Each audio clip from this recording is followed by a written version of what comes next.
Bienvenidos una vez más a los seminarios con Edifito. El día de hoy estaremos hablando sobre cómo lograr el sello verde y cuál es el paso a paso a seguir. Nos acompaña, mi nombre es María de Los Ángeles y soy coordinadora comercial de Edifito, y el día de hoy nos acompaña Marta Puelma, gerente de Ecogas, que es una empresa certificadora de gas, así que quién mejor que ellos, que los expertos, para decirnos cómo logramos ese sello verde. La presentación da cuenta de los pasos a paso, el paso a paso o las etapas a etapa para lograr la certificación de gas y en particular el sello verde, ¿ya? Entonces, para generar una adecuada gestión de las inspecciones de las instalaciones de gas, es necesario conocer cuáles son las sucesivas etapas. Ahora, nosotros normalmente partimos con el tema documental, que es un envío de cotización. Si la cotización puede ser aprobada o ser rechazada, y la cotización va en orden fundamentalmente a dos preguntas. Una, ¿cuántas instalaciones? Vale decir, la comunidad puede tener departamentos con gas o departamentos sin gas, al igual que casas también pueden contar con algunos artefactos a gas o no todos los artefactos a gas. Entonces, ahí el valor y el precio está asociado a la cantidad de instalaciones que cuentan con instalaciones de gas. No, de repente nos hacen consultas respecto de instalaciones que son eléctricas o que cambiaron de gas a eléctrico, y ahí cada certificador toma la opción de considerarla dentro de la cotización o simplemente dejarlas afuera. ¿Por qué razón? Por la razón de que en aquellas instalaciones donde están conectadas con electricidad, no es necesario colocar un sello verde, no es obligatorio porque está a gas y no tiene medidor. Pero hay otras administraciones que nos han pedido ingresar a aquellos departamentos que tienen instalaciones eléctricas, por lo cual también se produce una suerte de revisión menor, pero eso tiene una valorización, ¿ya? Para que ustedes tengan antecedentes. Pero básicamente son aquellas instalaciones que cuentan con instalaciones a gas. Si los departamentos no tienen gas, entonces ahí nos centramos en lo que es las centrales térmicas, las cuales se valorizan para efectos de otorgar sello verde al edificio. Luego de la inspección de la cotización, se produce la firma del contrato, ¿ya? Y es un contrato estándar que considera todos los artículos de la normativa respecto de los alcances que se tienen que producir durante la inspección, ¿ya? Hay temas legales, hay temas digamos, de responsabilidades, de efectos críticos. Entonces todo eso está dentro del contrato que está bien desarrollado. Luego de que se acepta la inspección, se produce el tema contractual de cómo se va a efectuar la cancelación. Normalmente nosotros como empresa, por política de empresa, pedimos un monto que equivale al 50% del valor de la inspección, y luego, una vez que se entrega el informe de la primera visita, se genera o se tiene que generar la cancelación del segundo 50%. Ahora, nosotros estamos haciendo algunos cambios. Aquí se está integrando conmigo Hola, buenas tardes. un gestor comercial, sí, que es Janet Salas.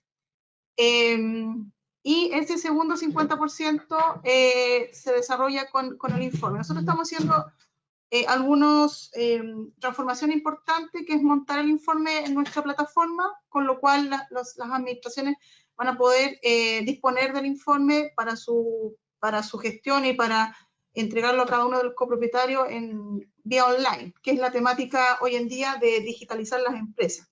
Así que ahí estamos haciendo esas transformaciones importantes para nuestros clientes. Bueno, luego de eso viene la coordinación de la fecha. Se tiene que hacer un ingreso al SIGE, el Sistema de Gestión de los Certificados de manera electrónica, que es de la página de la Superintendencia. Toda visita tiene que ser avisado a la página de la Superintendencia para posteriormente, una vez realizada la inspección, poder emitir el certificado y obviamente colocar el sello que corresponde. Y también, bueno, viene la gestión de los afiches, que hoy en día también lo estamos digitalizando, para poder dar aviso a la comunidad de cuándo se va a hacer la visita. Vamos a correr la diapositiva acá. A nosotros nos gusta explicar qué es lo que es la instalación, porque básicamente eso es lo que se va a inspeccionar. Entonces, tenemos acá un dibujo explicativo y una fotografía para que puedan entender en qué consiste la instalación. Y la instalación parte a la salida del medidor, tal como sale acá en el diagrama, y está constituido tanto por las redes como por los artefactos, los accesorios y en este caso, si hay calefón, ducto de evacuación de gases. Ese es lo que constituye una instalación interior de gas y eso es lo que nosotros revisamos al momento de entrar a las instalaciones. Aquí en el diagrama mostramos, ¿no es cierto?, en qué consiste la instalación. La ventilación también es parte constitutiva de la ventilación, por lo tanto es un elemento que también se va a revisar durante la visita de inspección. Y en la fotografía, si ustedes pueden acá verificar la existencia de la cocina, que es una cocina, es media extraña la fotografía, pero una cocina isla, que fue pensada así, seguramente hubo una modificación. De tarde en tarde en algunos departamentos se ven modificaciones, no de esta naturaleza, pero sí se ven modificaciones de cambio de la ubicación original a otra ubicación que disponga, ya sea por remodelación.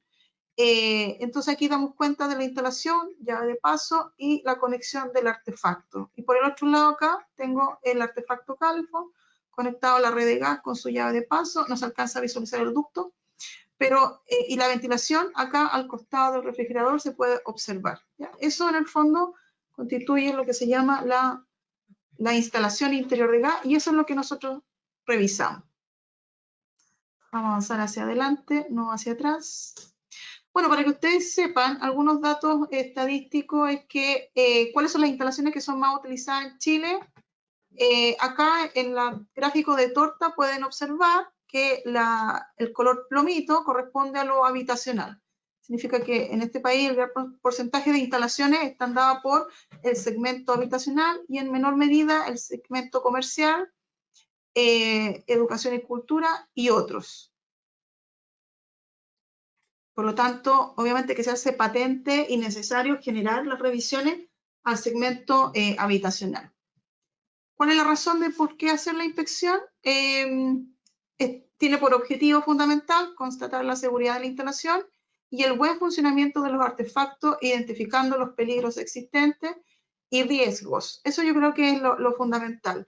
Las inspecciones, más allá de que existan plazos, de que existan ensayos, de que exista todo un aparataje que da cuenta de la ejecución misma, el sentido es poder verificar el buen funcionamiento del artefacto y identificar los peligros existentes. ¿Para qué? Para poder minimizar los riesgos mediante la observación directa, y aquí entran los ensayos y pruebas que se desarrollan durante la inspección, pero ese es el objetivo fundamental.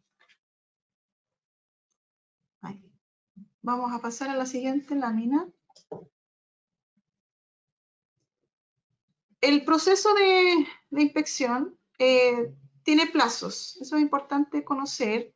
Nosotros normalmente lo hemos explicado a nuestros clientes cuando nos llaman y mostramos este calendario para que se entienda en qué consiste ese proceso y esos plazos.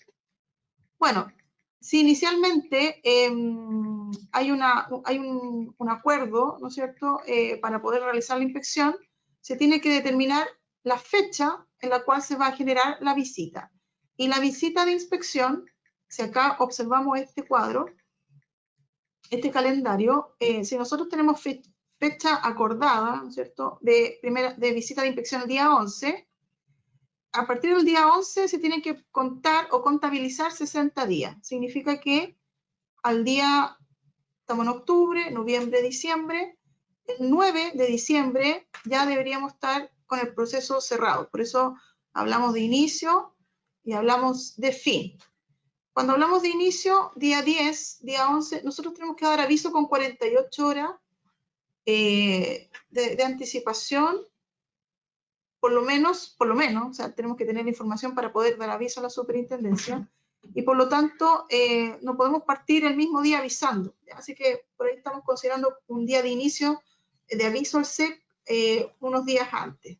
No se avisa el mismo día, se avisa unos días antes.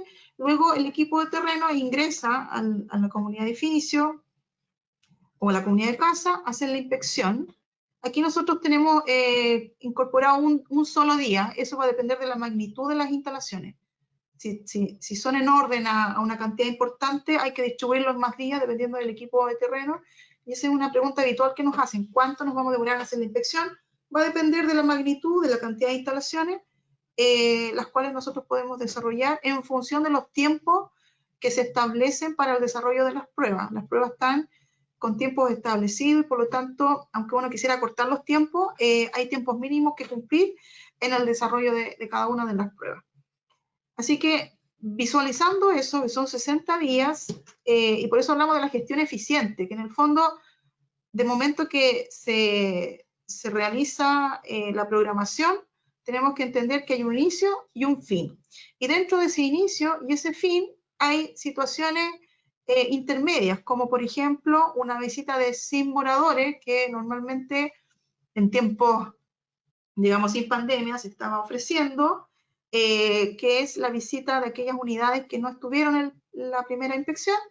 Entonces se desarrolla una segunda visita para ir a revisar esas instalaciones que quedaron rezagadas. Si se realiza un porcentaje importante, normalmente esa visita no se realiza, pero, y sobre todo en época de pandemia, donde efectivamente ingresamos a hacer inspecciones y la cantidad de asistencia era muy buena. Así que, pero ya que retornamos a la casi medianamente a la normalidad, habría que instaurar nuevamente esa visita de unidades que quedaron rezagadas. Como resultado de la primera visita, se genera un informe de inspección. Como resultado de las visitas de simuladores, se genera una visita, un informe también complementario. Aquí siempre vamos consolidando la información. El resultado de la primera se consolida con el resultado de la visita de simuladores y luego de ese informe consolidado se tiene que generar algo que es muy importante, que es el levantamiento de las observaciones que se puedan encontrar. Más adelante vamos a explicar cuáles son las observaciones que se van encontrando en la inspección para que sean levantadas por un instalador autorizado. Entonces, ¿qué plazo tenemos para levantar? Tenemos un plazo de aproximadamente 1 semana, 2 semanas, 3 semanas. Pueden ser aproximadamente 4 semanas, del orden de 4 semanas para poder hacer el levantamiento, que a primera vista pudiese ser que es un plazo largo, ¿no? Y no es tan largo, la verdad que es un plazo bastante corto y que en general no es muy fácil de cumplir. ¿Por qué? Porque para la gestión eficiente hay que primero entregar informe en plazo, en fecha, luego hay que analizar el resultado y luego hay que visualizar cuáles van a ser las observaciones, quién las va a reparar y cuánto se va a demorar. Por lo tanto, ese es un dato clave para poder efectivamente pensar que ya a diciembre, en este caso, que es la fecha final, se puedan levantar esas observaciones. Y para eso tenemos básicamente, en el estricto rigor, 4 semanas. Luego de que están levantadas las observaciones, viene la visita de reinspección. Esa visita de reinspección tiene que ser acordada una vez que se realiza la visita de simuladores, porque estamos siempre con los plazos encima. Entonces, se acuerda la visita, no puede ser muy encima de la fecha final, porque la fecha final nosotros tenemos aproximadamente 5 días y no más para poder hacer la calificación final de las instalaciones. Y esta calificación final no se puede correr, es inamovible y nosotros tenemos que sí o sí, para cumplir también nosotros con los protocolos que emana de la superintendencia, cumplir con esas fechas. Por lo tanto, es crucial acá entender que la visita de reinspección para levantar aquellas unidades que no obtuvieron el sello verde, sí efectivamente hicieron las reparaciones o levantamiento de las observaciones y de esa forma poder asegurar que finalmente en esta visita de reinspección van a quedar las unidades con los defectos levantados. ¿Para qué? Para nosotros tener el espacio suficiente administrativamente y poder hacer el cierre respectivo en la superintendencia. Por lo tanto, Este tema del plazo es crucial a la hora de gestionar y a la hora de hacer la contratación del servicio, entender que este es el escenario. Con esto se cuenta para poder obtener el sello verde y por ende nosotros lo que hemos hecho es hacer un barrido con aquellos clientes que se les va a vencer, de tal forma de que puedan contratar con antelación y no estar obviamente con los plazos encima. Ya, los plazos. Ahora, luego de los plazos, que son muy importantes, vamos a hablar acerca de lo que se hace efectivamente en la inspección para poder entender, bueno, este es un resumen que también nos han preguntado mucho, yo creo que es importante que lo sepan. Quienes hacen la inspección son los organismos, nosotros, ¿no es cierto?, que estamos regidos por esto. Si alguien desea, lo puede solicitar, se lo podemos hacer llegar, que es la resolución exenta 1250. Nos han preguntado mucho y eso es súper interesante, que quieran instruirse acerca de cuáles son el marco legal que rige las inspecciones y bajo qué términos las empresas pueden y tienen que desarrollar esto. ¿Ya? 1250 es la resolución entonces que nos rige. Esto también es importante, nosotros lo mostramos, es una plataforma que está en la página de la superintendencia, debe tener ya prácticamente 2 años, si más no recuerdo. Es una plataforma que está pensada para poder acercar tanto la demanda de la inspección como la oferta. ¿Ya? O sea, como la superintendencia visualizó que había mucho, digamos, no podían conectarse, cómo se conectaba la oferta y la demanda.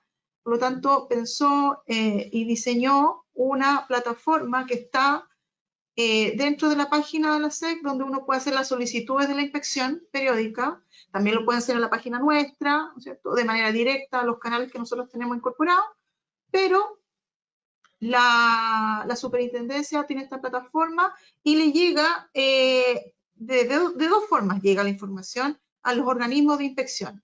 Llega de manera directa, si es que es solicitado a algún organismo en particular, ¿ya?, de manera exclusiva. Si yo quiero contratar a un organismo en particular, le llega de manera directa. Pero también llega de forma masiva cuando el cliente lo señala así en esta solicitud. Así que también ese es un canal en el cual se pueden contactar para poder hacer el requerimiento de la inspección. Esto para que lo conozcan, normalmente nos damos cuenta que no es muy sabido.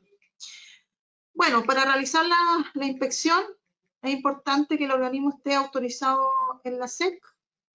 Para eso tienen que pedir ustedes las acreditaciones correspondientes. El listado está en la página también de la superintendencia. También lo podemos entregar el paso o el camino, porque hay que recorrer ahí un camino para poder llegar a buscar los organismos que están disponibles para hacer las inspecciones. Importante que siempre tengan toda la información posible, cosa que a la hora de tomar alguna decisión estén siempre informados. Eso yo creo que es trascendental. Los organismos tienen que estar acreditados frente al INN, ahí ustedes pueden pedir la acreditación vigente, se lo pueden pedir al mismo organismo al cual le generan la solicitud de presupuestar, o bien, si ustedes ingresan a la página del INN, en organismos de inspección también pueden buscar los organismos y las acreditaciones vigentes. Y obviamente contar con la infraestructura acorde al servicio. Esto es relevante en tanto nos han consultado de qué forma desarrollamos el servicio, con qué personal contamos, con cuántos inspectores contamos, cuáles son las calibraciones de los equipos. Todo eso lo pueden solicitar a los organismos de inspección para que ustedes también sepan que detrás de la empresa con la cual están cotizando están cumpliendo con los requisitos que se necesitan para hacer la inspección.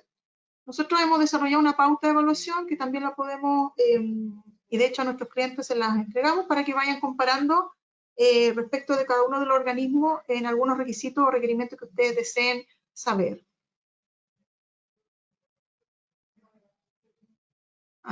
Vamos a pasar acá a mostrar un video. Estos videos están en nuestra página web y es importante, pueden ingresar a la página, visualizarlo. Vamos a mostrar algunos de los ensayos que se desarrollan para que tengan una idea de cómo se debe realizar.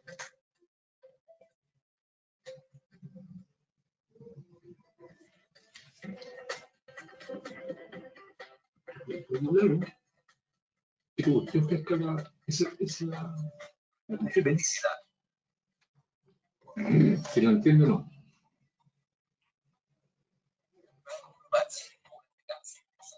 Debería de condiciones, ¿no?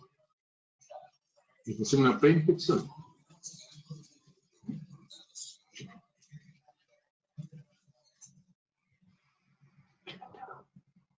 ¿Sí? No hace expresión de censura.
Perdón, vamos a revisar acá la situación del video. Marta, me hacen unas consultas por acá. Sí, por ¿Qué supuesto. pasa si un departamento lleva más de un año cerrado? ¿Cómo se puede certificar?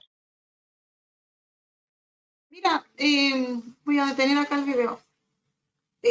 Hemos tenido algunas solicitudes respecto de instalaciones que, digamos, que no han tenido, que le han retirado el medidor. O sea, esto al margen de la pregunta, pero tiene que ver, porque si está hace un año sin habitar y tiene medidor, no hay ningún problema. Significa que nosotros podemos hacer pruebas con aire Lo único que no podríamos hacer son las pruebas de funcionamiento porque en el caso de que no exista gas. Pero si lleva deshabitado o no está habitado hace un año, pero tiene gas, podemos hacer las pruebas sin ningún problema, ¿ya? Lo comentaba porque nos han pedido algunos, comillas, evaluaciones en aquellas situaciones donde han retirado los medidores por distintos motivos, y para poder retornar el suministro, la empresa distribuidora piden un certificado de la existencia del estado de las redes de gas. Entonces ahí nosotros vamos y desarrollamos la misma prueba que ustedes acaban de observar, que se llama la prueba de hermeticidad, y verificamos si hay o no fuga. Si no hay fuga, entregamos un certificado que no existe fuga y con eso otorgan el suministro. Y posteriormente también desarrollamos el sello verde. Así que no hay ningún problema. Lo importante es ir y verificar el estatus de la instalación y en función de los hallazgos ahí... Marta, pero si no hay nadie que te abra la puerta y no puedes contratar la instalación dentro del departamento. Mira, ok, si no hay nadie, estamos hablando de comunidad de edificios, ¿cierto? Para la calificación general. Bueno, dentro de la calificación del edificio, no creo que hayan el 10% de los departamentos que no estén habitados. Se permite el 10% de las instalaciones que tengan sello rojo, ¿ya? Esto significa que del total de instalaciones, si hay 10 rojas, entre ellas este departamento que no está en condiciones de entrar, se podría otorgar un sello verde colectivo al edificio, ¿ya? Considerando que el medidor va a estar cortado y eso va a impedir que exista algún riesgo para la comunidad, porque no va a haber ni consumo ni utilización de las instalaciones de gas. Por lo tanto, ahí no va a existir el riesgo. Así Claro, hay que se puede asegurarse entrar entonces que el medidor de gas, que la llave de gas esté cerrada de acceso al departamento. de acceso al departamento. Sí, Bien, me correcto. pregunta por aquí Carolina Baltra, ¿qué criterios debe considerar para elegir una buena empresa certificadora? Porque en su comunidad tuvimos la mala experiencia de que no vinieron en la fecha acordada. Sí, claro, ahí hablamos de la seriedad también de la empresa. Bueno, como les comentaba, hay una pauta de evaluación que nosotros hemos generado. Trabajamos con esa pauta justamente para que puedan verificar la seriedad de la empresa a través de ciertos criterios. Yo les puedo hacer llegar los criterios de la pauta con la cual nosotros trabajamos y ustedes también a la hora de escoger puedan utilizar esa pauta de evaluación, entre otras cosas, el contrato, contratación, los contratos de trabajo, la cantidad de personal, bueno, aparte de las acreditaciones que son habituales, también los años en el mercado dice algo, ¿no? O sea, no es lo mismo una empresa que viene, que tiene 2 años, 3 años, a una empresa, referencias también de otras comunidades. Hay una serie de requerimientos o requisitos que uno puede y que nosotros los tenemos incorporados en la pauta para que ustedes puedan escoger un certificador. Así que, María, lo vamos a hacer llegar. Ok, buenísimo, Marta, porque al final, como no somos el resto de las personas expertas en la materia, no sabemos qué preguntar. O sea, al final uno se queda con lo que te comenta. Nos pregunta Denise, ¿qué pasa con la certificación de gas en edificios antiguos cuya existencia es anterior a la actual legislación? El protocolo de inspección, comilla, es atemporal. Significa que si una instalación es del año, lo más antiguo que podríamos certificar corresponde a la norma a la primera norma, que es la norma del año 56, ¿ya? O sea, ese edificio del año 56 en adelante podríamos certificar, comillas, con norma. Anterior al año 56, y sabiendo que ya hubo conversión de aquellas instalaciones que tuvieron gas, en ese minuto gas ciudad, sobre todo la zona centro de la región metropolitana, anterior a eso, también se pueden certificar considerando a lo mejor criterios normativos, digamos, menores, como por ejemplo calefón en baño, y sí, lo que se hace es justamente hacer estos ensayos que no son normativos, sino son de funcionalidad. La forma de evaluar el riesgo es verificando que no exista fuga, verificando que no exista concentración de monóxido de carbono, y verificando que los artefactos estén funcionando bien, ¿ya? El tema, la llama, porque los artefactos de la época ya normalmente casi todos los cambiaron, no están presentes ni vigentes. Entonces, en estricto rigor, cualquier instalación de cualquier época puede ser inspeccionada. Ya, aquí nos preguntan algo y es una pregunta recurrente.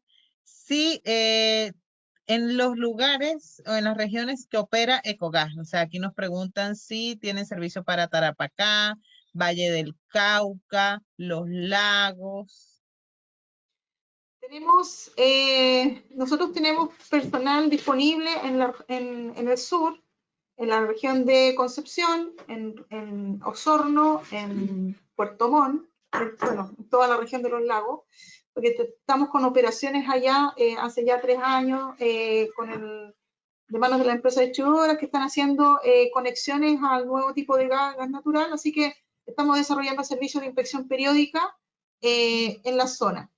Ahora, hacia el norte, la verdad que tenemos que partir de acá desde la región metropolitana y para eso vamos a necesitar efectivamente realizar cotización para poder desarrollar servicios hacia más al norte.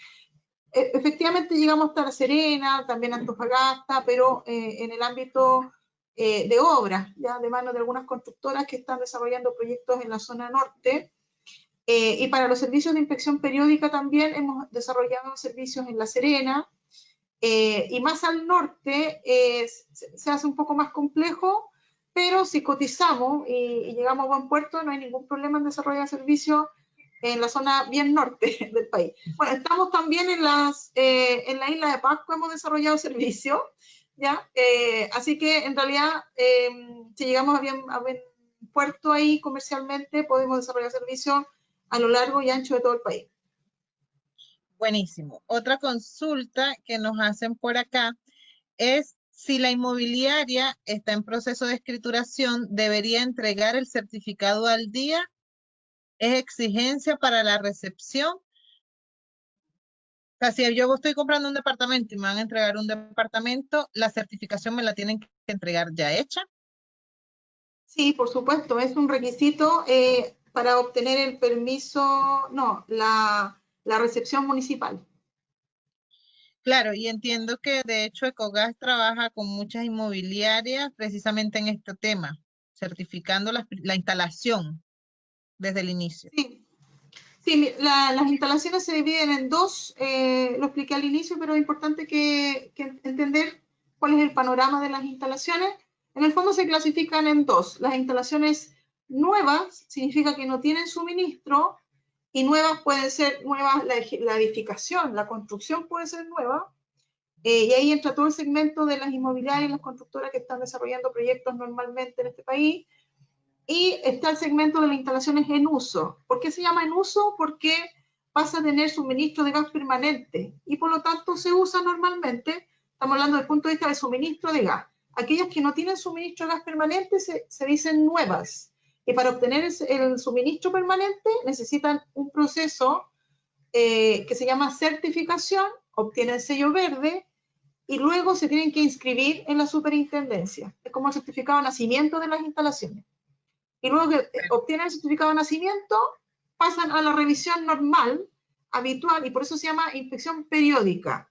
Es la misma instalación que inicialmente fue nueva, pero ahora ya está siendo ocupada y con un suministro de gas permanente. ¿Ya? Y esos Claro, son y los dos. además ahí se atiene al desgaste que pueda tener la instalación, Claro, principalmente. sí, claramente. Ya. ¿Qué pasa cuando el ducto de ventilación no cumple con lo establecido en centímetros? Fuimos rechazados. ¿Qué técnico necesito? Nos preguntan por acá. Bueno, con respecto a efectivamente, cuando uno hace la inspección, hay algunos requerimientos de distanciamientos técnicos, ¿ya?, que están ahí en el reglamento.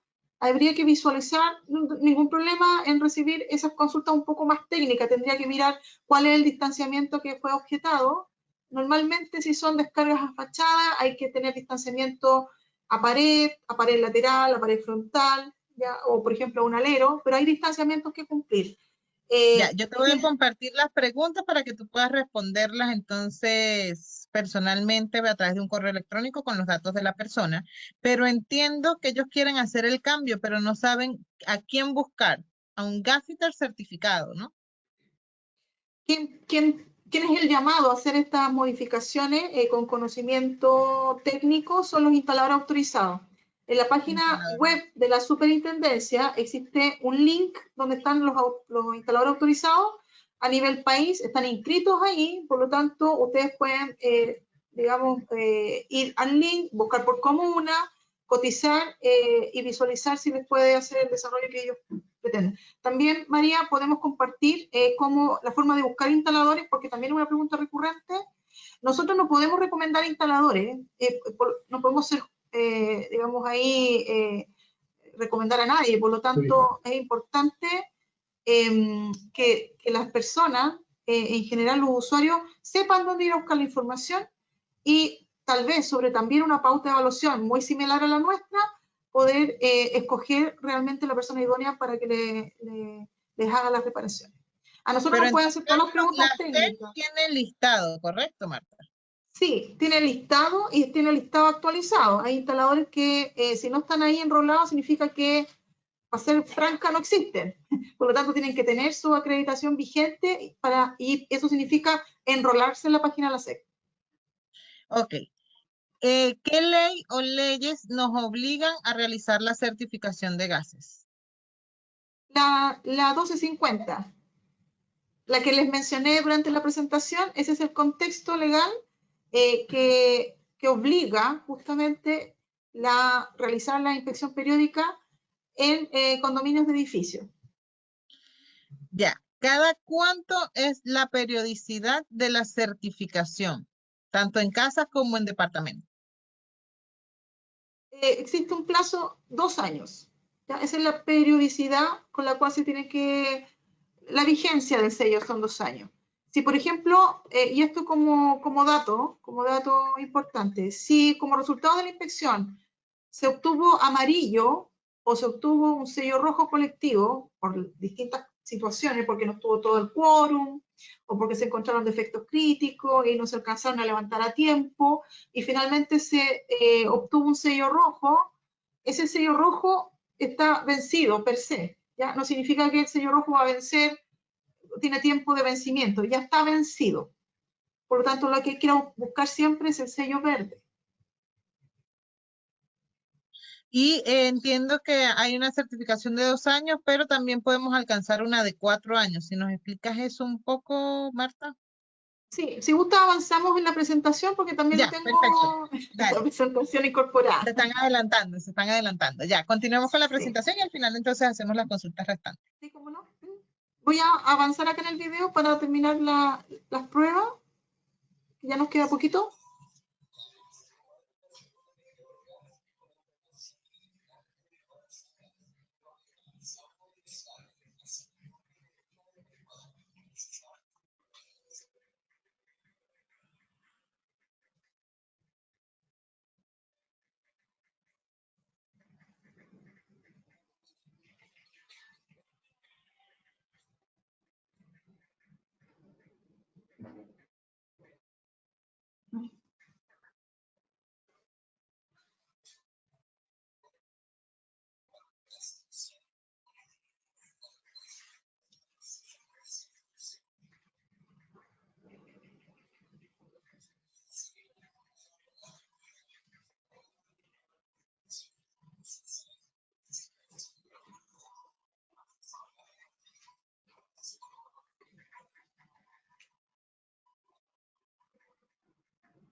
Ahí terminó el video y quería reforzar un poco.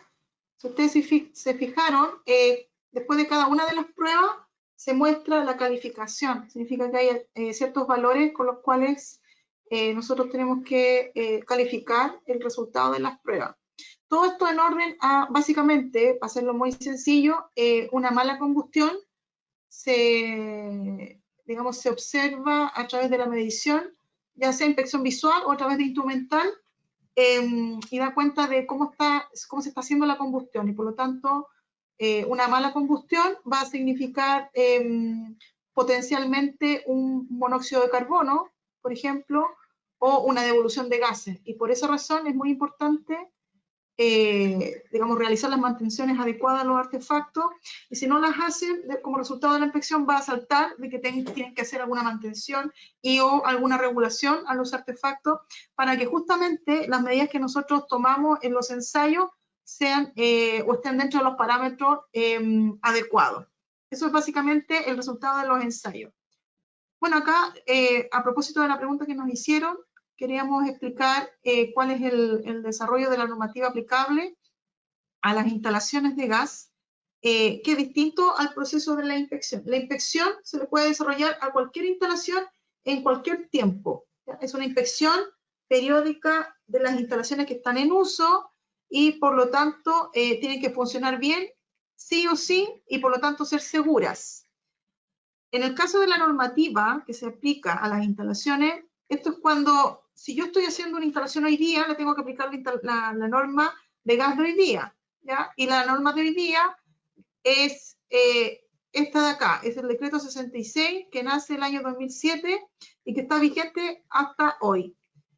Tuvo una modificación en el año 2008, que es el decreto 20, y esto es lo que nos rige hoy. Todos los instaladores de gas que hacen instalaciones actualmente tienen que regirse por esta normativa.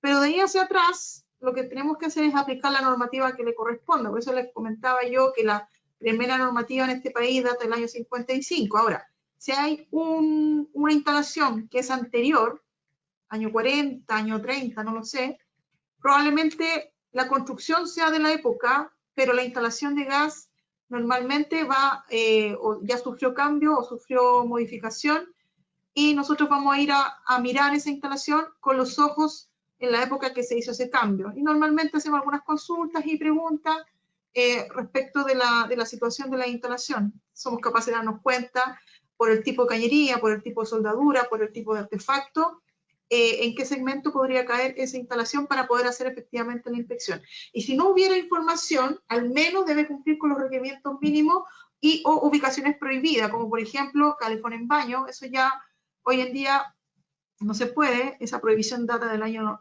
96 en adelante, y de ahí hacia atrás, si hay calefón en baño, ok, vamos a respetar obviamente la normativa de la época, siempre y cuando no exista condición de riesgo ni de salud para las personas. Ahí lo que impera obviamente es el riesgo el criterio de la seguridad. Así que esa es un poco la forma de evaluar las instalaciones, y estos son los decretos que digamos, en el país han circulado en todo este tiempo. Vamos a avanzar acá con la presentación. Dentro de los hallazgos importantes de la inspección, esto es trascendental. ¿Ah? Esto es un hallazgo clave, son los defectos críticos, se llaman así, porque representan un riesgo, un peligro inminente para la seguridad de las personas. Durante los videos ustedes observaron que había calificación de sello amarillo, ¿ya? Sello amarillo significa que no cumple la normativa, pero no hay un riesgo inminente. En este caso es rojo y sí hay un riesgo inminente. ¿Ya? Vamos a pasar a ver cuáles serían esos riesgos inminentes. Aquí está un poco la pregunta que nos hicieron respecto de los instaladores. Sí, bueno. La comunicación de los defectos críticos hay que gestionarla.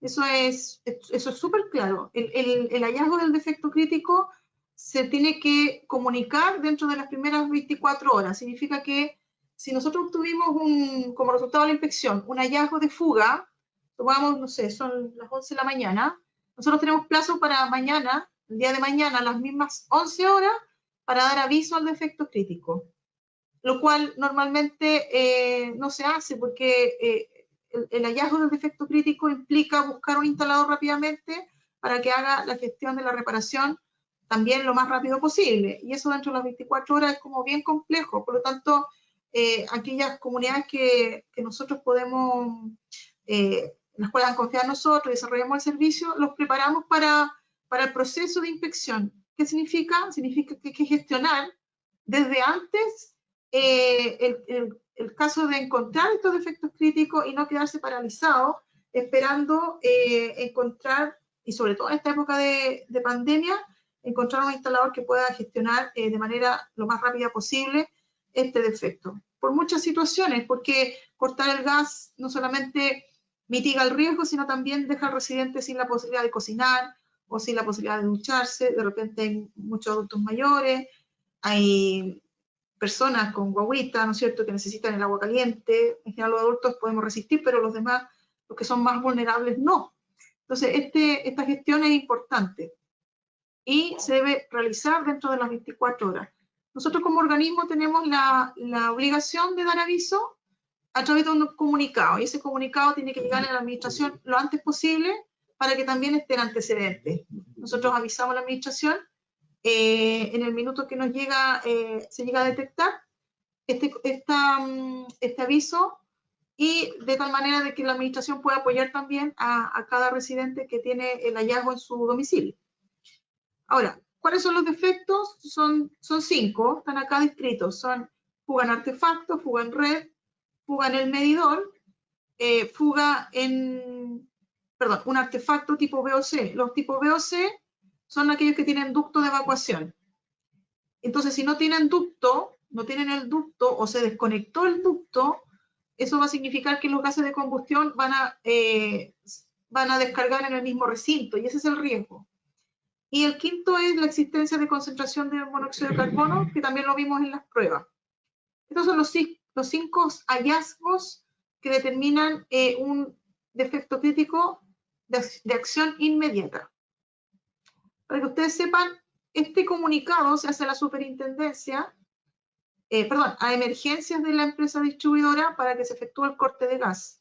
Esto es un mandato, nosotros no podemos corrernos ni un ápice de esto, porque inmediatamente a través de este comunicado de emergencia también le llega un comunicado a la SEC, y de hecho el principal antecedente que ellos tienen respecto de las situaciones de riesgo a nivel de inspecciones en el sistema digamos que verifica la superintendencia su accionar. Este es todo un sistema, aquí se gatillan en los mecanismos, y uno de los mecanismos que se gatilla de manera inmediata es este. Así que bueno, en el caso de encontrar algún tipo de defecto crítico, importante contar con instalador autorizado desde antes, ya poder haber hecho el barrido, la revisión de los antecedentes, va a ser la persona que va a entrar a la comunidad, o bien disponer para cada uno de los usuarios alguna terna o, no sé, una batería de nombres ya disponible, previo chequeo, que pueden ser aquellos instaladores que van a superar y a levantar los defectos encontrados. Esto como antecedente, ¿cuáles son los antecedentes estadísticos? ¿Cuáles son los accidentes más comunes que ocurren en las instalaciones de gas? Para que ustedes lo sepan, normalmente los accidentes ocurren en los envases, digamos los cilindros, el gas envasado.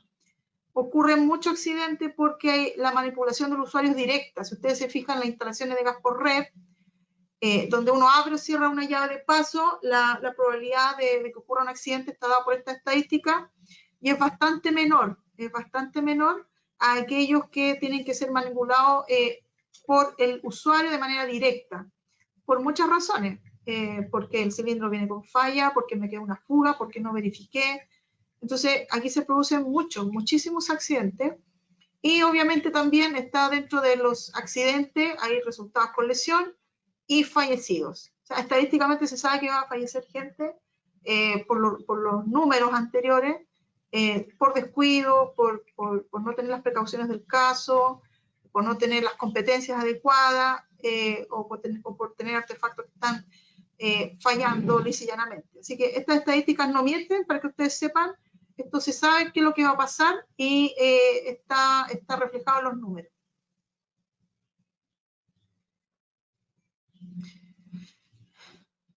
Estas son las fugas que, para que ustedes sepan, las fugas que se pueden encontrar. Lo repetimos nuevamente: fuga en artefacto, fuga en red, fuga en medidor.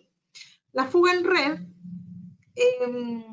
obedece un poco a la definición inicial de lo que es la instalación interior de gas, y la fuga en red puede estar desde la salida del medidor, sin considerar el medidor propiamente tal, ni las conexiones, sino que la red de gas que parte a la salida del medidor y llega hasta cada uno de los suministros del artefacto. Cualquiera de esos puntos puede ser consignado como una fuga en red.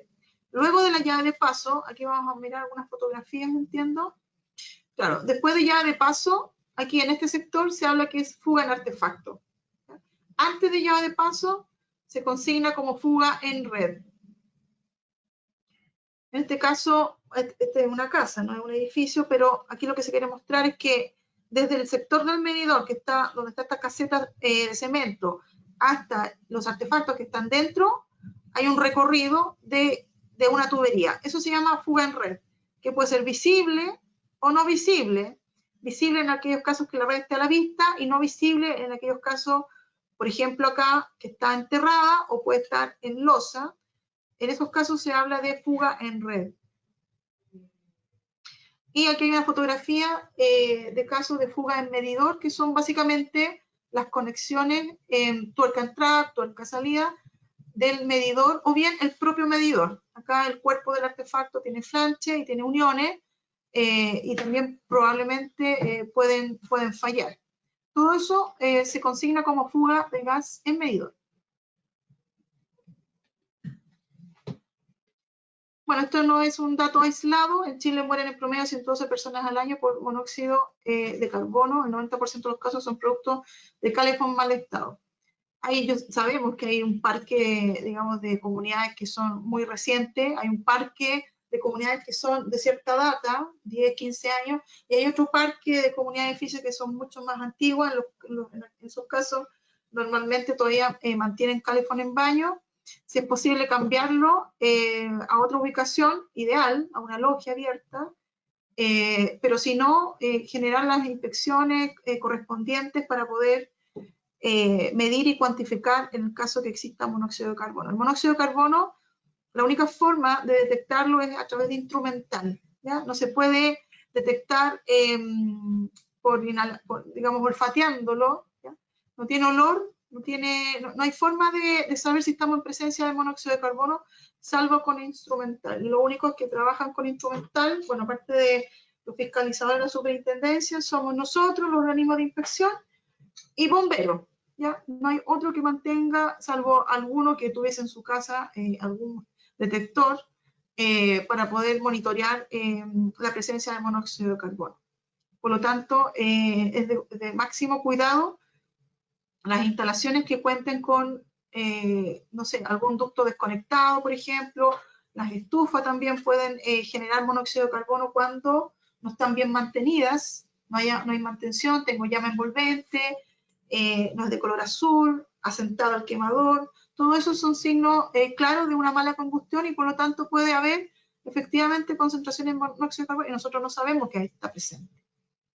Bueno, este es un valor real de un valor monóxido de carbono. No sé qué recinto podría ser, pero finalmente dio 159 partes por millón, para que ustedes vean que sí se pueden producir inclusive concentraciones mayores. Bomberos detectados cuando ha ido a estos sitios de urgencia, de accidente, concentraciones sobre los 500 partes por millón, 800 partes por millón, y la verdad que uno no permanece en los recintos para ver cuánto va a medir, porque ahí lo que hay que hacer es ventilar y salir para poder resguardar la vida de las personas. Aquí tenemos el caso de un ducto que está no encajado, ¿ya? Y por lo tanto la probabilidad que salga por acá es muy alta. Aquí hay un ducto desconectado y además no está adecuado al diseño. La persona que hizo este trabajo, la verdad que no es consciente de lo que está haciendo y no supo hacerlo. y por lo tanto genera un riesgo para las personas, ¿ya? Así que esto hay que tener cuidado con este tipo de trabajo. También resguardar, en el caso que hayan estufas, ya no se ven muy poco, pero si llegan a haber estufas en dormitorio, bueno, está prohibido estufas en dormitorio murales, estufas murales estoy hablando. Si alguien tiene una estufa con cilindro, tampoco es recomendable, y más bien diría que es prohibitivo disponer de una estufa en dormitorio, porque el dormitorio es una zona donde las personas van a descansar y por lo tanto probablemente estén horas descansando con una combustión, que no sabemos en qué estado está, existe un alto riesgo, un muy alto riesgo. De hecho, han habido situaciones de fallecimiento, sobre todo en instalaciones tal vez comerciales, pueden ser moteles, donde tienen estufas murales instaladas y donde no se verifica el estado de la combustión. Las estufas son generadoras de monóxido de carbono, sobre todo tampoco si hay ventilaciones asociadas. Así que esto es de máxima precaución. Ideal si tienen estufas con cilindro, calefaccionar el sector del living, pero no llevarlas a los dormitorios, bajo ningún punto de vista. Bueno, en este caso, el tiraje, la capacidad de evacuación de los gases, nosotros medimos valores con este instrumental, que es el análisis de combustión, y cuando medimos valores negativos, significa que hay buen tiraje, significa que el gas que se genera acá, en la cámara de combustión del artefacto, finalmente va a llegar ahí arriba y se va a expandir, ¿no es cierto?, al exterior y por lo tanto no va a ser riesgoso. Pero en cambio, si tengo tiros malos, tirajes malos, que este tipo de diseño de descarga por fachada se puede ver en casa, hay algunos edificios sociales que también cuentan con esta disposición.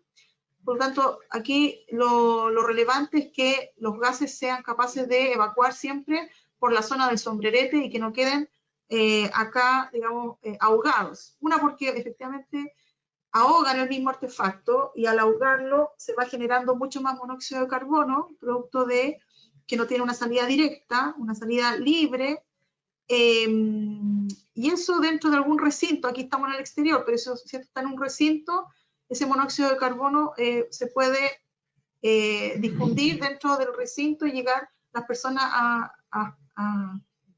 a respirar el monóxido producto de la devolución de los gases. Ese es el mayor riesgo. En este caso mostramos una estufa mural tipo A, toma el aire del recinto, lo bota al mismo recinto y la combustión que se genera también retorna al mismo recinto. Por lo tanto, aquellos lugares donde hay estufas deben sí o sí contar con ventilaciones y las ventilaciones deben estar habilitadas. ¿Ya? Por lo que les mencioné delante y en relación a las combustiones, lo más importante de aquellos artefactos que cuenten y operan con gas, aquí lo relevante es que tengan ventilaciones apropiadas y operativas. ¿Ya? Los artefactos a gas son los que mejor calefacción entregan. También está la calefacción eléctrica, eso es indudable, que es mucho más limpia. Pero si entramos a competir entre la calefacción a gas y la calefacción eléctrica, el poder calorífico del gas es innegablemente muy superior, calefacciona bien, sobre todo ahora con los artefactos de eficiencia energética, pero si no cuenta con las ventilaciones asociadas, también se produce que puede existir el riesgo. Así que aquí, cuando se realiza la inspección, si observamos una estufa que tiene ventilaciones tapadas, vamos a tener que necesariamente calificar de manera, digamos, que no corresponde, ¿ya? No corresponde con las disposiciones reglamentarias para otorgar la seguridad a los residentes. Si las tiene, no taparlas, sabemos que hace frío, pero taparlas también genera un riesgo.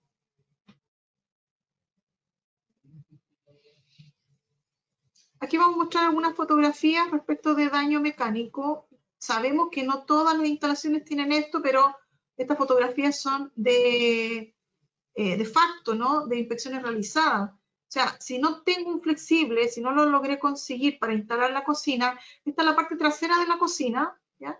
Y aquí está el flexible que conecta la red de gas con el artefacto, el aparato. Entonces, si llega un instalador autorizado y le hace esto, la verdad que no sé, habría que cuestionarse. Lo único que está permitido son flexibles metálicos, malla metálica, pinta amarilla, significa que es para gas. También revisé un par de días atrás un flexible que era de pinta azul, ¿ya? Y el largo también era inapropiado. Los flexibles para gas tienen diámetros específicos y tienen una fabricación que permite resistir las partes calientes. En la cocina se generan partes calientes y el plástico no va a resistir partes calientes. Y acá en este caso además se muestra que está mordido este plástico y por lo tanto aquí pasa combustible. Imagínense, esto es una bomba de tiempo. Entonces, importante resguardar las instalaciones con respecto a los productos que son para gas y que están certificados para ello. Aquí también hay un punto eléctrico, ojo con eso, que si tenemos situaciones de fuga y un punto eléctrico, ¿cuál es la situación acá importante? Es que el gas se acumule. Si se acumula y empieza a llegar a una concentración tal que una pura chispa genere una explosión, ese es el problema. Y aquí hay grandes probabilidades porque tengo el enchufe al lado de la situación donde aquí si se pica, si se muerde esto, se genera un orificio y empieza a salir gas, y obviamente esto está detrás de la cocina. O sea, el riesgo no está ni siquiera a la vista, está por detrás. Por lo tanto, esta situación es de máxima precaución. Hay algunos casos donde las cocinas no están instaladas o las sacaron, y aquí el defecto es esto, que las llaves de paso no necesariamente van a estar funcionando bien. Aquí el cuerpo del artefacto por el interior a veces siguen filtrando, no obstante estén cerradas. Aquí estamos en la posición cerrada, está perpendicular a la red de gas y por lo tanto está en la posición cerrada. Pero aún estando en la posición cerrada, puede ser que se filtre parte del gas, no vamos a saber, y por lo tanto aquí lo que se requiere es un sello. Esto se llama y se denomina técnicamente así, arranque sin artefacto a gas conectado y que no se encuentre debidamente sellado. Ese es el defecto. Por lo tanto, todos aquellos arranques que no están conectados a ningún artefacto, sí o sí deben estar sellados para la protección, la máxima protección. Bueno, los flexibles que están dañados también son objetos de calificación amarilla, un potencial riesgo. Los flexibles que están dañados por distintos motivos, puede ser partes calientes, aquí si ustedes fijan pasan por detrás de la cocina, de hecho la llave de paso está casi inaccesible, porque si yo quiero cortar el gas frente a un problema, tengo que pasar por arriba de los quemadores de la cocina, lo cual no está bien definido, está mala la posición. Y los flexibles también tienen tiempo de duración, por fabricación son 5 años, pero si están expuestos a partes calientes o tienen alguna forma, alguna curva inapropiada, se va generando que el elastómero interior se muerda y al final, y además con las partes calientes se cristaliza. Entonces son potenciales puntos de deterioro.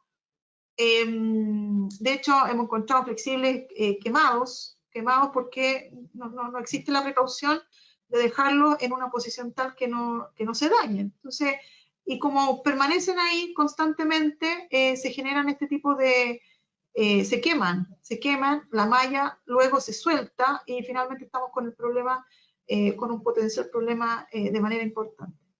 También se producen fugas en estas conexiones. Las conexiones, el metal con metal tiene que ir con una empaquetadura, las empaquetaduras se van mordiendo.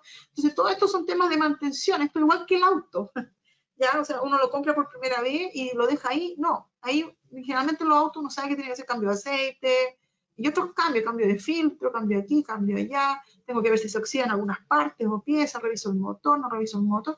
Esto es exactamente lo mismo, los artefactos acá y las instalaciones que los acompañan tienen que ser revisadas de manera recurrente. Las perillas de control, ¿no es cierto? La situación de las llamas, hay que hacerle un chequeo a las instalaciones. Bueno, ¿cuál es la correcta instalación de los artefactos a gas? En general, hay que tomar en cuenta todos los riesgos de seguridad que puedan causar.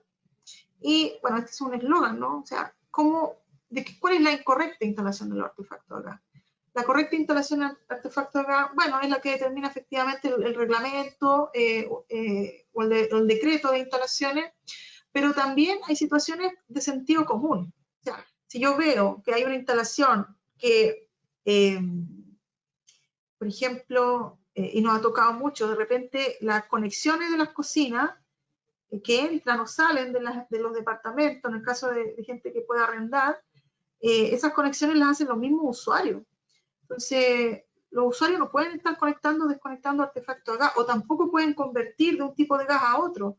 Si yo tengo una cocina de gas licuado y voy a un edificio de gas natural, el propio usuario de repente dice, no, yo compro los inyectores, yo mismo los instalo, pero no existe un control o una verificación posterior, si es que quedó bien o no quedó bien regular la llama, si quedó o no quedó con fuga la conexión. Entonces, los mejores resguardos que uno puede tomar es saber que para esto existen instaladores autorizados y que los instaladores autorizados, si cumplen con las pautas de evaluaciones que ya les vamos a indicar, vamos a generar las instancias de seguridad que se requieren. Nosotros, así como todos los certificadores, todos los días entramos a instalaciones que presentan fuga de gas por distintos motivos y entonces conviven con la fuga, conviven con la inseguridad y no lo saben. Ya vamos terminando la presentación, voy a entrar a la calificación. Bueno, el tratamiento de los domicilios sin moradores es el sello rojo. ¿ya? Esto no lo decimos nosotros, lo dice la resolución exenta 1250, porque es obligación del propietario otorgar las facilidades de acceso para comprobar el estado de las instalaciones de gas. Entonces, en el caso que no exista, bueno, la idea es entregar obviamente un documento de que sí, efectivamente estuvimos ahí haciendo la inspección, pero me hace ruido un poco la pregunta que nos hacía recién un participante de la webinar en torno a qué pasa si hay un departamento que está hace un año sin poder entrar, o a lo mejor puede que esté en litigio. La verdad es que se hace bastante engorroso el tema. Antiguamente, en el caso de, por ejemplo, hacer algunas pruebas de humo que se hacían a los conductos, se solicitaba, el administrador solicitaba poder desarrajar y entrar al departamento porque se necesitaba hacer una prueba colectiva y por lo tanto era imperioso entrar a esa unidad que estaba cerrada. Pero en los casos donde, ahí estoy hablando con conductos colectivos, pero en los casos que no existe conducto y solamente existen unidades, artefactos que son individuales, ya sea un tiro forzado, una cocina, lo que nos queda es solamente calificar con sello rojo respecto de la obligatoriedad. Ya no podemos ir más allá de eso. Lo que sí, bueno, ir al juzgado, ¿no es cierto?, de policía local y señalar aquellas unidades. Y también lo que se podría hacer es emitir una carta a la superintendencia con aquellas unidades que no estuvieron presentes, cosa que ellos tienen antecedentes. Hay algunos casos donde son oficiados por la superintendencia aquellas unidades que no permitieron el acceso, pero si no hay residente hace un año, se torna complejo a quién dejarle la carta, hay una burocracia distinta. Pero en general, cuando no se obtiene el verde finalmente por estas razones, existe la posibilidad de ir al juzgado, sí, pero nosotros buscamos el sello verde, más allá del punto de vista de la responsabilidad, sí informar a la superintendencia a través de oficina de parte con una carta simple donde se señalan las unidades que no quisieron, digamos, estar disponibles para hacer la inspección. Para calificar finalmente la instalación, es importante considerar lo siguiente.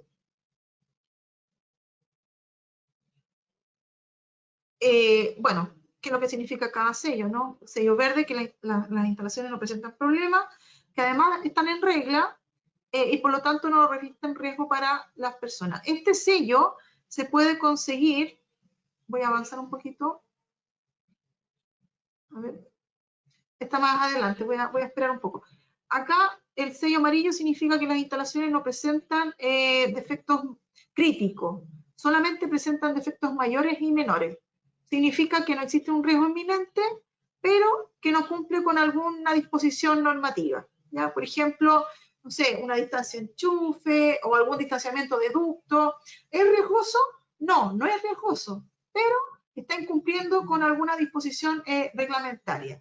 Cuando es riesgoso 100%, es lo que les comentaba, el defecto crítico. Y el defecto crítico, más allá de calificarlo con el color rojo, que es característico, es que tiene, si el defecto crítico es de los 5 primeros, fuga en artefacto, fuga en red, fuga en medidor, artefacto tipo B o C desconectado o sin el ducto de evacuación, y la concentración de monóxido sobre las 50 partes por millón.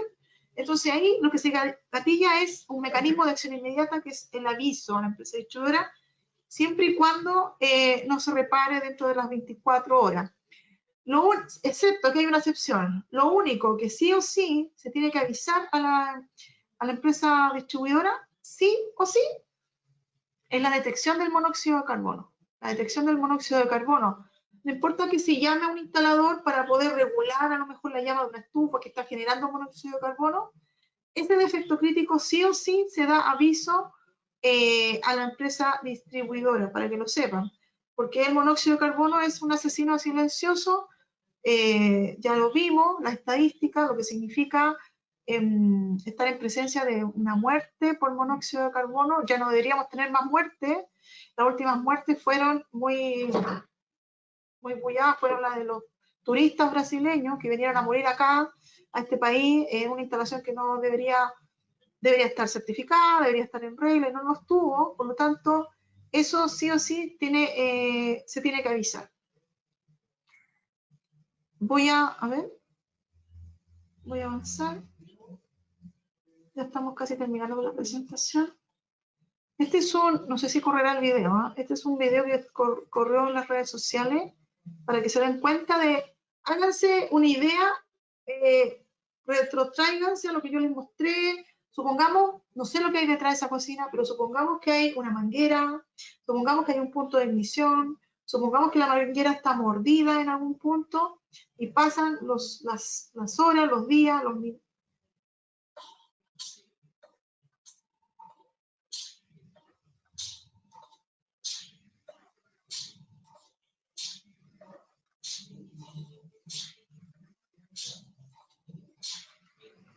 Bueno, eso puede pasar, ¿ya? No es un video que circula en las redes sociales, no lo filmamos nosotros. Pero eso puede pasar, la onda expansiva de una explosión donde hay una acumulación de gas. Eso no se produce porque se acumuló 5 minutos, hay una acumulación ya de cierta data, y por lo tanto hay un punto de ignición que genera que el gas combustible llega a un límite, se llama límite de explosividad. Entonces, si el gas no es capaz de salir, ojo que el gas licuado es más denso que el aire, por lo tanto el gas va a descender. Si yo abro las ventanas, no va a salir el gas licuado, ¿ya? Ojo con eso. El que sale es el gas natural, que es más liviano que el aire y por lo tanto asciende. Pero si finalmente tengo una situación de confinamiento o de acumulación de gas y tengo un punto de ignición, pasa eso. Estas chicas las sacaron, la verdad que bastante barata, ¿eh? No les pasó mucho. Pero eso. Vamos a avanzar a las calificaciones. No lo voy a repetir. Ya. Vamos a hablar un poquito de las consultas frecuentes. Esto lo han preguntado mucho, ¿hasta qué piso puedo tener un cilindro de gas? No de esta forma. Esto es un hallazgo y una fotografía tomada seguramente de carretera, pero hasta estas cosas nosotros hemos visto en instalaciones. Los cilindros de gas licuado se pueden instalar en viviendas sociales hasta 5 pisos, ¿ya? Con un acceso común de hasta 25 viviendas. En eso está permitido los cilindros de gas licuado en una zona que es una logia abierta, máximo 2 cilindros, uno de carga y otro de recarga, que están interconectados, y esto se hace en las viviendas sociales y se instalan así, pero está de diseño y eso está considerado dentro de la norma. No una instalación individual de un artefacto a un cilindro, un calefón a un cilindro, no, una cocina a un cilindro tampoco, ¿ya? Todos los artefactos que son empotrados tienen que estar conectados a la red de gas, ya sea una red de gas natural o sea una red de gas licuado, pero una red de gas, ¿ya? Que parte de la salida del medidor. salvo esas excepciones son para viviendas sociales. En esos casos se permite la utilización de los cilindros de gas licuado bajo esta figura de un gabinete que conecta al exterior, tiene una cara abierta al exterior con una malla electrosoldada y un gabinete incombustible con 2 cilindros, uno carga y otro recarga, con una mini red que conecta a cada uno de los artefactos, los cuales tienen que tener llave de paso. Esa es la forma de conectar un cilindro. Y la otra excepción que hay respecto a los cilindros son los de estufas rodantes con cilindro incorporado. Hoy en día es una excepción a la regla y por lo tanto está aceptado la utilización de estos cilindros. Hay respuesta de la SEGA al respecto, no hay ningún problema, yo se los puedo facilitar, pero también tiene que ver el condominio, ¿no es cierto?, el reglamento interno, hay que visualizar ahí si hay prohibición, entonces no se permitiría. Las reglas internas de la comunidad también son un referente a la hora de poder aceptar o no aceptar el ingreso de los cilindros.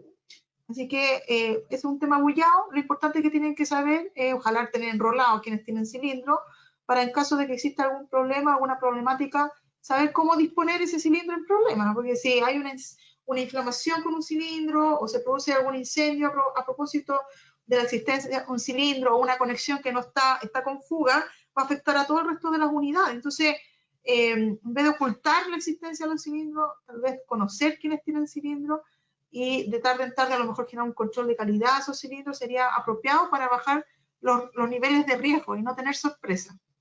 Marta, disculpa que te interrumpa, porque hay una consulta que tiene que ver con eso. ¿Qué sucede con los condominios donde no existe gas de cañería y está en uso gas de cilindro? ¿Ustedes también certifican esa instalación? Sí, como les comentaba, deben ser o corresponder a la categoría de viviendas sociales.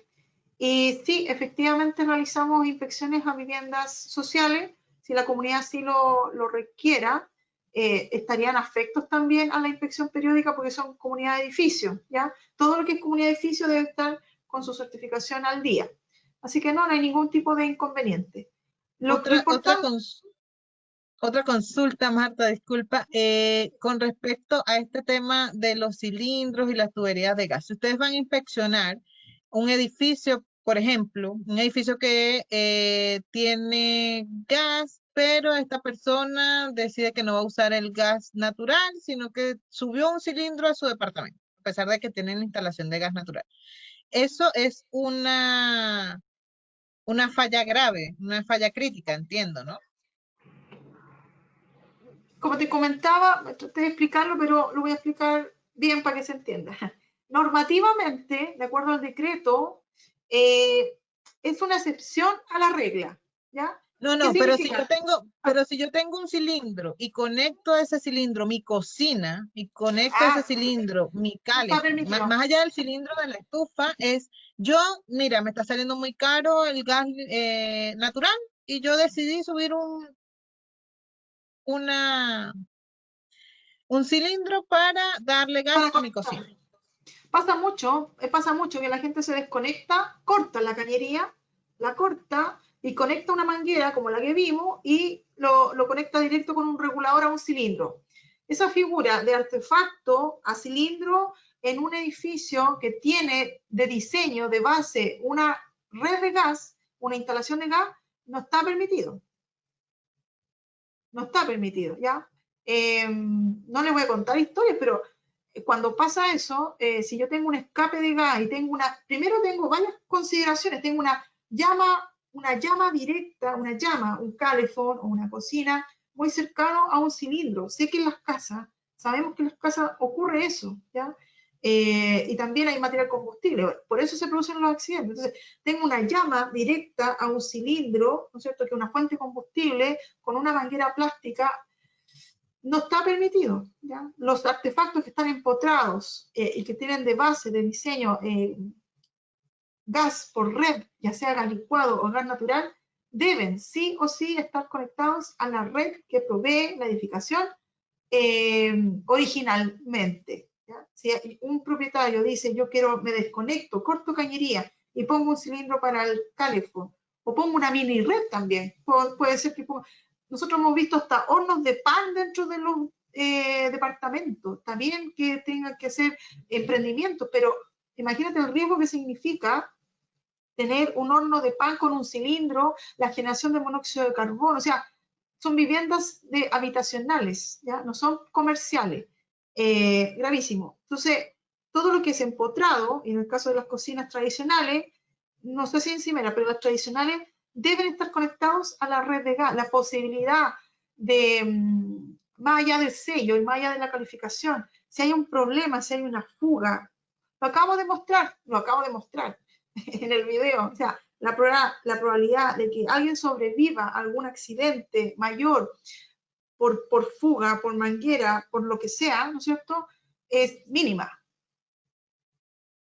Ya, buenísimo. ¿Y qué acciones podemos tomar? O sea, yo puedo denunciar, porque ustedes al final van a hacer la denuncia frente a la empresa, pero yo como administrador, como comité, puedo además hacer algún tipo de denuncia para evitar o para corregir este tema.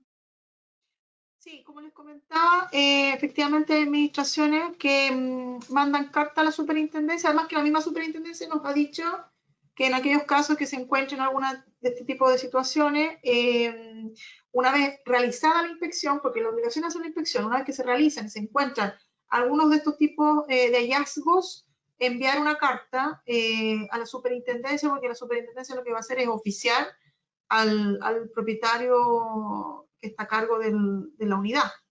Así que ahí en ese sentido, y nos consta, han enviado carta certificada y por lo tanto acá el retorno es, aló, sí, lo que pasa es que me tengo que regularizar porque yo tengo una carta de la superintendencia. La superintendencia fiscaliza de la manera que puede fiscalizar, pero fiscaliza no tan solo a las unidades de departamento, también fiscaliza a todo tipo de instalaciones comerciales, y se los comento porque también nos llegan llamados de locales comerciales donde nos señalan que recibieron una carta de la superintendencia, que está o con atrasado con el proceso o que hay una irregularidad y por lo tanto ya ahí la persona tiene que entenderse con la superintendencia. Ya, buenísimo, continúa. Bueno, en todo caso, el tratamiento posterior con la superintendencia va a significar que les dan un plazo inminente para regularizar y luego del plazo va a significar que se va a generar algún tipo de cargo, un cargo. Un cargo es una carta formal, legal, donde se genera, aparte del plazo perentorio, alguna multa asociada, la cual va a tener que pagar la Tesorería General de la República. Entonces, no hay que, ojalá, entrar en ese circuito. La empresa certificadora, algunas preguntas frecuentes. ¿La empresa certificadora de gas puede cortar el gas? La respuesta es no, no podemos cortar el gas. Solamente encontramos los hallazgos a través de los ensayos que desarrollamos y luego que encontramos el hallazgo, advertimos a través de un comunicado formal escrito y se le explica a la persona que está presente el día de la inspección del hallazgo. Se encontró fuga en tal parte, fue la pérdida asociada y por lo tanto hacemos firmar un documento que se llama comunicación de defecto crítico para que haya una constancia de que se dio aviso y también en paralelo damos aviso a la administración correspondiente para que también esté enterada y no, digamos, no puede desconocer la situación que se encuentra la unidad. Entonces, el corte de suministro, para que también se entienda, puede ocurrir por la siguiente circunstancia. El criterio de seguridad tras una fuga inminente, ya alguna medida por parte de la SEC, la superintendencia también tiene y puede, y ya lo ha hecho, asistido a algún edificio, en el caso que ha encontrado monóxido de carbono, por ejemplo, ellos generan y tienen la potestad de generar cortes ahí, o hacen el mandato a alguna empresa distribuidora para generar cortes de alguna línea completa, en el caso que está conectado a algún chat y que haya presencia de monóxido de carbono. Pero el corte en realidad lo realiza la empresa distribuidora, ya para que ustedes lo sepan. Normalmente a veces nos dicen, pero si ustedes nos cortaron el gas, nosotros no podemos cortar el gas, no tenemos la potestad, solamente tenemos la potestad de dar aviso del hallazgo y lo que sí tenemos que hacer es dar aviso a la empresa distribuidora. Eso que quede súper claro, porque ese mandato no lo tenemos nosotros, lo tienen ellos por la legislación.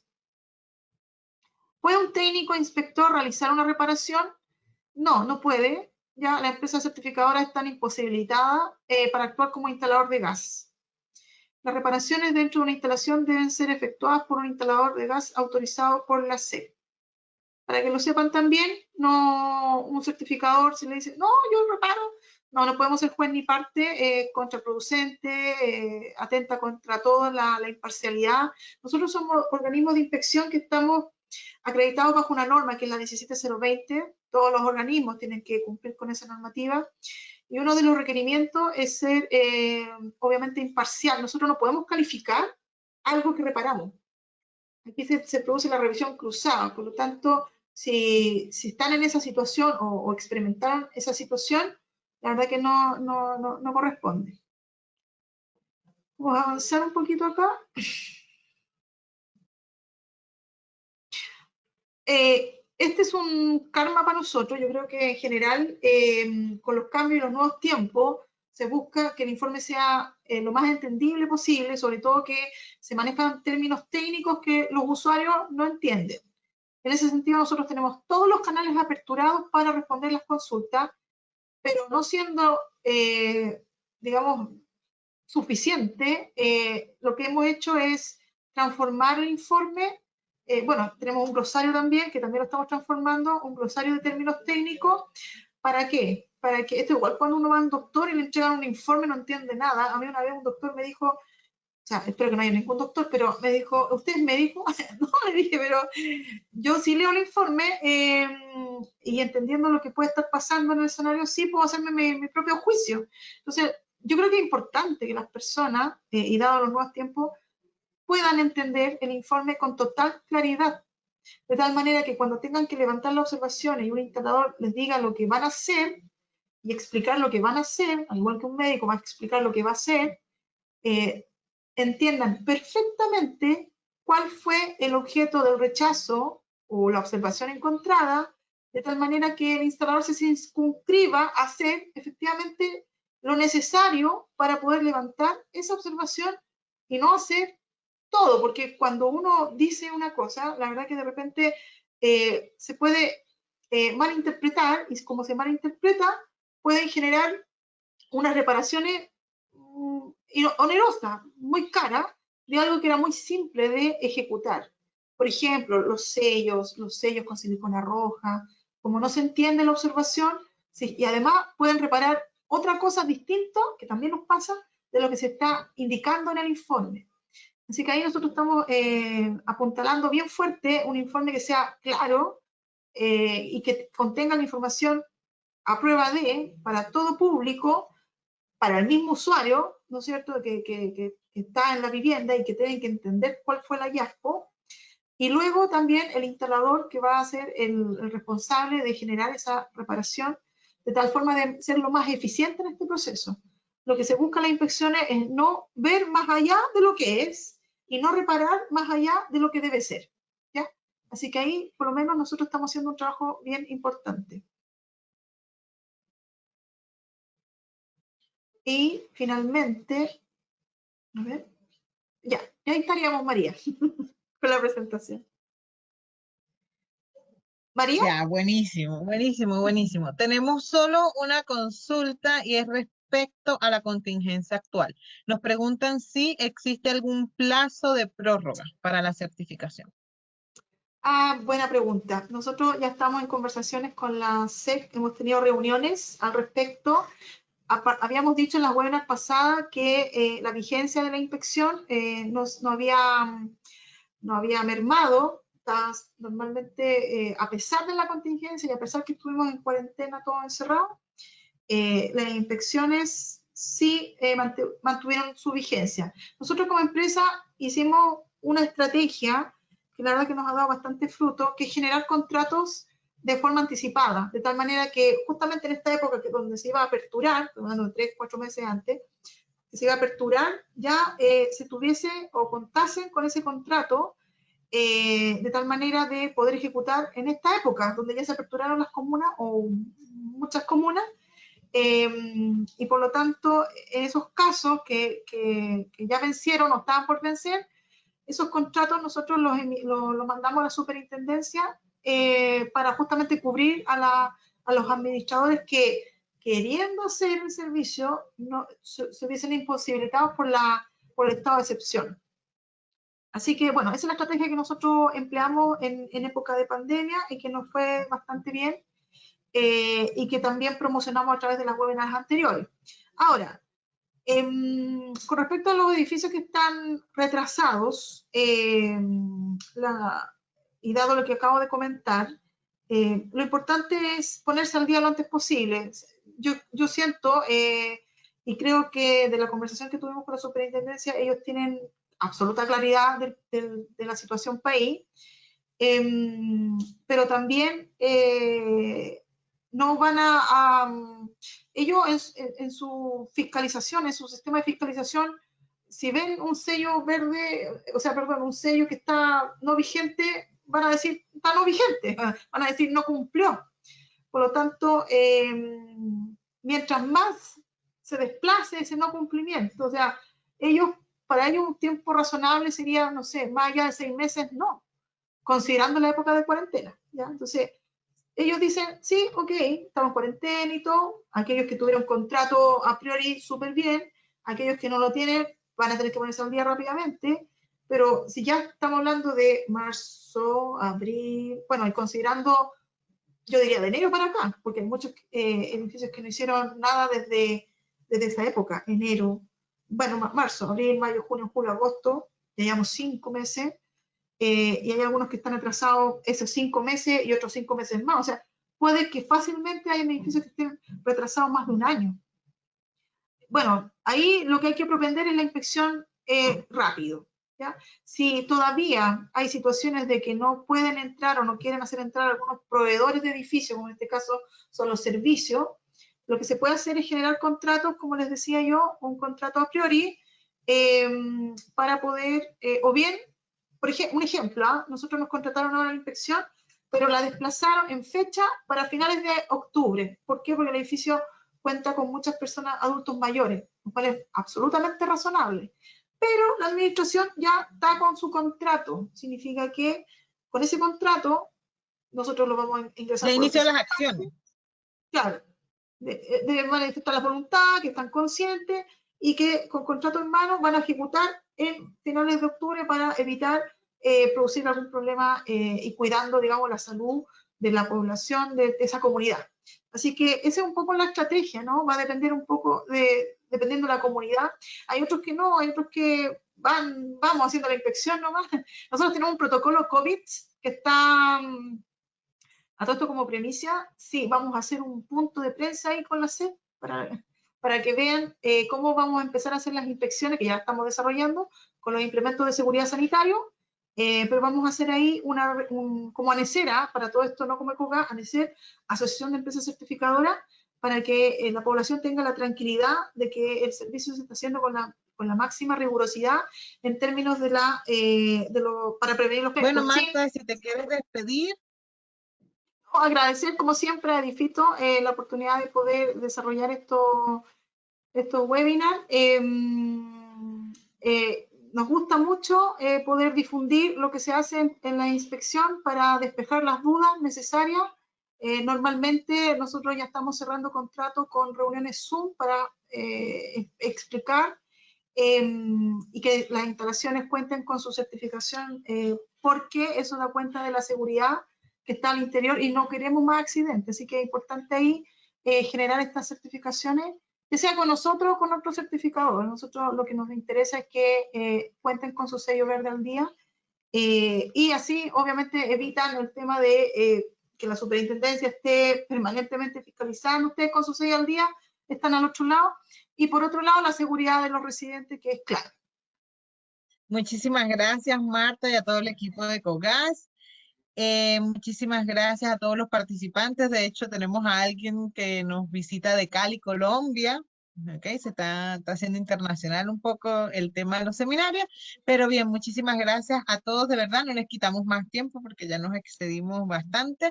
Muchísimas gracias, que tengan una feliz tarde. Recuerden visitar Edifito TV para que puedan inscribirse a los siguientes seminarios. Que tengan un feliz día, hasta luego. Gracias María y gracias a todos. Chao.